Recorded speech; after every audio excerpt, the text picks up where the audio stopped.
Hi అందరికీ నమస్తే. నేను మీ గోపాలమిత్ర రాజేష్. నా యొక్క ఛానల్ని మొదటగా చూసేవారు మాత్రమైతే సబ్స్క్రైబ్ చేసుకోండి. వీడియో నచ్చితే లైక్ చేయండి, షేర్ చేయండి.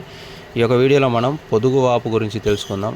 ఈ యొక్క పొదుగువాపు పాడి రైతుల పాలిట శాపంగా మారింది. అంటే ఒక 10 పశువులు ఉన్న చోట ఖచ్చితంగా 1-2 పశువులకి ఈ పొదుగువాపు వ్యాధితో రైతు ఆర్థికంగా నష్టపోతున్నాడు. ఎందుకనంటే పొదుగువాపు వచ్చిన తర్వాత అంటే రైతు ఆదాయం కోల్పోయినట్టే, వచ్చే పాల దిగుబడి తగ్గిపోతుంది.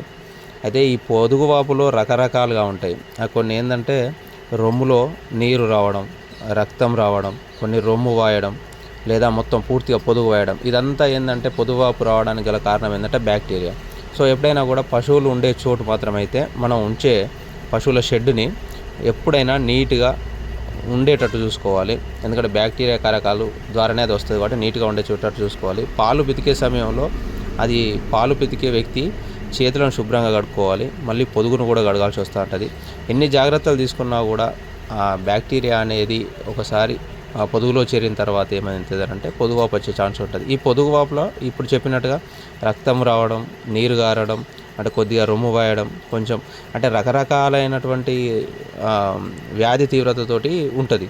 సో ఇక్కడ ఏంటంటే రైతులు ఒక చిన్న మిస్టేక్ చేయకండి. ప్రతి ఒక్కరు కూడా పొదుగువాపు అనగానే మార్కెట్లో దొరుకుతున్న మందులను తీసుకొచ్చేసేసి వారికి వారి సొంత వైద్యం చేయడం కూడా ఒక మిస్టేక్ అవుతుంది. తను కూడా రైతు కూడా చిన్న మిస్టేక్ ఏం చేశాడంటే ఏమి కాదులే అని చెప్పేసి అశ్రద్ధ చేయడం వల్ల పూర్తిగా పొదుగు అంతా మొత్తం గట్టిపడిపోయి పొదుగుల నుంచి ఇప్పుడు చూశారు కదా పాలు రాకుండా. వ్యాధి తీవ్రత ఎక్కువైన తర్వాత రైతుకు ఈ అంటే చికిత్స భారం పెరుగుతుంది. అంటే మందులు కొనుక్కరావడం కానీ అటువంటి ఇబ్బందులు తలెత్తుతాయి. కాబట్టి రాకుండా నివారణ తీసుకోండి. సరే, మనం ఎన్ని జాగ్రత్తలు తీసుకున్నా కూడా రావడంతో గుర్తించిన వెంటనే పొదుగువాపును గుర్తించిన వెంటనే వెటర్నరీ డాక్టర్ గారికి ఖచ్చితంగా తెలియపరిచి మనం వైద్యం చేయించినట్లయితే రైతు ఆర్థికంగా నష్టపోకుండా ఉంటారు. ఇటువంటి నష్టం ఏర్పడదు.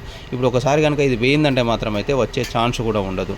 సో ఇటువంటి కొన్ని జాగ్రత్తలు తీసుకుంటూ మీరు రావడంతో నిర్లక్ష్యం వహించకుండా వైద్యం చేసే ప్రయత్నం చేయండి.